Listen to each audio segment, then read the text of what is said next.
Hello friends, कैसे हैं आप। आज के इस वीडियो के माध्यम से हम जानेंगे कि कोई भी एबॉर्शन पिल्स लेने के बाद में यानी कि एमटीपी किट यूज़ करने के बाद में आपके पीरियड्स ना आने के क्या कारण होते हैं। तो अगर आप ये जान पाए कि हमने एबॉर्शन पिल्स यूज़ की और हमारे पीरियड्स क्यों नहीं आ रहे, तो आप और भी अच्छे से अपना ट्रीटमेंट ले सकते हैं। और एबॉर्शन पिल्स लेने के बाद में आपको कितना वेट करना चाहिए और ऐसी कौन सी मेथड यूज़ करनी चाहिए ताकि आपका पीरियड्स का फ्लो बढ़ जाए। ठीक है, अब आप एमटीपी किट का यूज़ करते क्यों है कि किसी को भी अनवांटेड प्रेगनेंसी हो जाती है तो प्रेगनेंसी को टर्मिनेट करने के लिए एबॉर्शन पिल्स का यूज़ किया जाता है। ओके, पर पेशेंट एबॉर्शन पिल्स लेते टाइम कई गलतियां करते हैं जिसके कारण उनको ये समस्याएं होती है। ओके, देखिए सबसे पहला मुख्य गलती पेशेंट क्या करते हैं कि जब भी उनको ये डिटेक्ट होता है कि हमको प्रेगनेंसी हो गई है, तो पेशेंट जिनको अनवांटेड प्रेगनेंसी होती है, पेशेंट काफ़ी घबरा जाती है और फिर पेशेंट को समझ में नहीं आता है कि मुझे क्या करना चाहिए, किससे मुझे एडवाइस लेना है। अब पेशेंट घर से बाहर नहीं जा सकती और भी कई रीज़न होते हैं, तो पेशेंट क्या करती है, उनने प्रेगनेंसी टेस्ट करके देखा, प्रेगनेंसी टेस्ट में चाहे लाइट लाइन आई है यानी कि अर्ली स्टेज ही थी पेशेंट की और उनने मेडिसिन का यूज़ कर लिया। ठीक है, तो सबसे मुख्य कारण होता है कि आपने अर्ली स्टेज में, अर्ली प्रेगनेंसी में एबॉर्शन पिल्स का यूज़ कर लिया, जिसके कारण आपकी जो एबॉर्शन पिल्स है उसने बराबर वर्क नहीं किया। ओके, दूसरा मुख्य कारण होता है कि आपने जो एबॉर्शन पिल्स यूज़ की उसकी जो मेथड है, खाने की विधि है, वो गलत तरीके से यूज़ की, तो उसके कारण भी कई बार हमारे पीरियड्स अच्छे से नहीं आते हैं। आ तो जाते हैं बट फ्लो अच्छा नहीं रहता है और कई पेशेंट की एबॉर्शन पिल्स खत्म होने के बाद भी पीरियड्स नहीं आते हैं। ठीक है, तीसरा सबसे मुख्य कारण होता है कि पेशेंट ने बिना कंसल्टेशन के ही मेडिसिन का यूज़ कर लिया, यानी कि पेशेंट ने कहीं से भी मेडिसिन खरीदी और अपनी मर्जी से जैसा खाना है वैसा उनने खा ली। डॉक्टर से उनने एडवाइस नहीं ली कि हमें किस तरह से खाना है, हमें क्या सावधानी रखना है, कब लेना है, कब नहीं लेना है। तो सबसे तीसरा मुख्य कारण होता है कि आपने बिना कंसल्टेशन से ही मेडिसिन खा ली। ठीक है, चौथा मुख्य कारण होता है कि जब भी आप एबॉर्शन पिल्स यूज़ कर रहे हैं या करने वाले हैं, तो आप एक बार ही देखें कि आप कौन से ब्रांड के एबॉर्शन पिल्स यूज़ कर रहे हैं, क्योंकि कई लोकल ब्रांड की एबॉर्शन पिल्स मिल जाती है जो कि बराबर वर्क नहीं करती। पांचवा मुख्य कारण होता है कि जो भी एबॉर्शन पिल्स आप यूज़ कर रहे हो उस पर देखें कि उसकी एक्सपायरी क्या है और वो अच्छी ब्रांड की है या नहीं है। कई बार लोकल ब्रांड की जो मेडिसिन रहती है वो हर एक पेशेंट की बॉडी पे अच्छे से वर्क नहीं करती। ओके, अब हम जानते हैं कि आपके एबॉर्शन पिल्स लेने के बाद में पीरियड ना आने के कारण हो गए हैं, तो अब हम एबॉर्शन पिल्स हमने यूज़ कर ली, तो अब हम इसका फ्लो कैसे बढ़ा सकते हैं। देखिए, जब भी आप एबॉर्शन पिल्स यूज़ करते हैं तो आपको कुछ बातों का ध्यान रखना चाहिए, जैसे कि आपकी प्रेगनेंसी 1 महीने से ऊपर की होनी चाहिए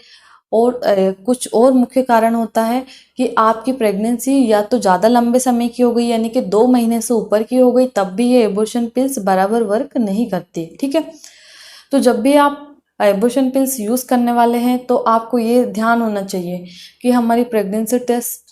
की लाइनें बिल्कुल डार्क होनी चाहिए, यानी कि पीरियड मिस होने के 1 हफ्ते के बाद में आप एबॉर्शन पिल्स का यूज़ कर सकते हैं। और वो भी कब यूज़ कर सकते हैं, जब आप अपने डॉक्टर से कंसल्ट कर ले, डॉक्टर आपको बोल दे कि हाँ आप यूज़ कर सकते हैं, तभी आपको यूज़ करना है। एबॉर्शन पिल्स यूज़ करने से पहले आपको एक बार अल्ट्रासाउंड ज़रूर करवा लेना चाहिए ताकि हम ये क्लियर हो जाए कि आपकी प्रेगनेंसी का टाइम कितना है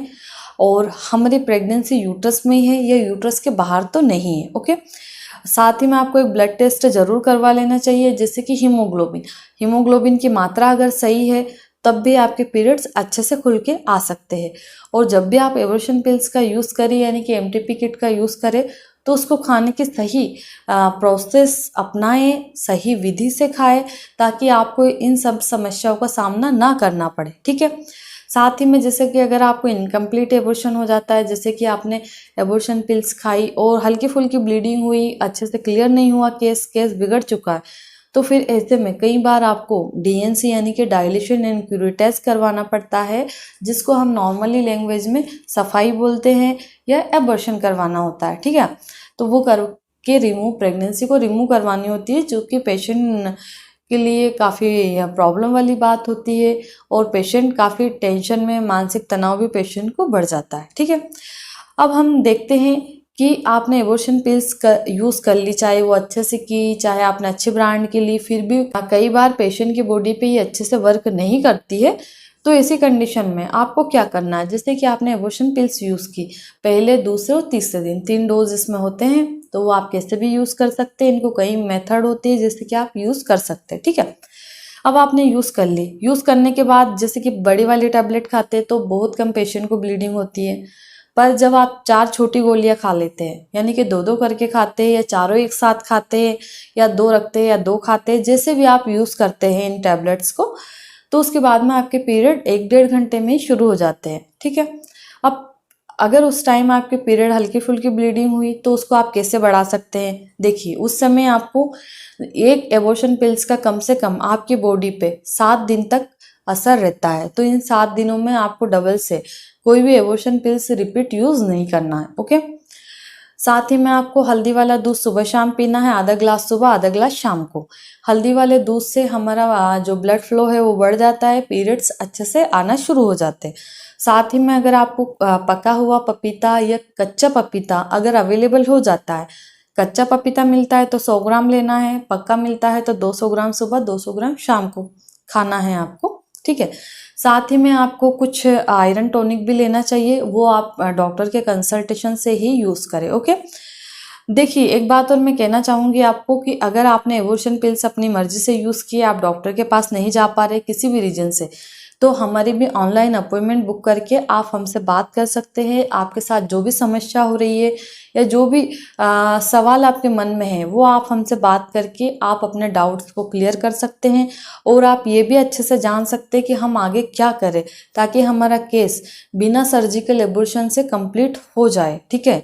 तो आपको ये नंबर स्क्रीन पे शो हो रहा है, आप कॉल करके अपने अपॉइंटमेंट बुक करके आप हमसे बात कर सकते हैं। साथ ही में आपको हरी पत्तेदार सब्जियां खाना है, अनार खाना है, चुकंदर खाना है और ताकत के लिए आप जैसे बादाम भी खा सकते हैं। कई बार जैसे कि ब्लड की कमी से भी आपके पीरियड्स अच्छे से नहीं आते हैं, तो आपको हरी पत्तेदार सब्जियां और जो भी फ्रूट्स, रेड फ्रूट होते हैं जैसे कि अनार, चुकंदर, ये सब फ्रूट्स आप अपने डेली पर डे आप खा सकते हैं। ठीक है, साथ ही में आपको खट्टी चीज़ें बिल्कुल भी यूज़ नहीं करना, यानी कि जैसे कि आम का अचार, आंवले का अचार, कच्चे आम, इन चीज़ों को आप थोड़ा सा अवॉइड करें क्योंकि ये ब्लीडिंग को के फ्लो को कम कर देती हैं खट्टी चीज़ें, और पेट में दर्द भी आपको ज़्यादा हो सकता है, तो इन चीज़ों को आप बिल्कुल अवॉइड करें। ये वीडियो देखते समय आपके मन में कोई भी सवाल है तो कमेंट्स करके आप हमसे पूछ सकते हैं। मेरे चैनल पर नए हैं तो सब्सक्राइब करें, वीडियो को लाइक करें। धन्यवाद।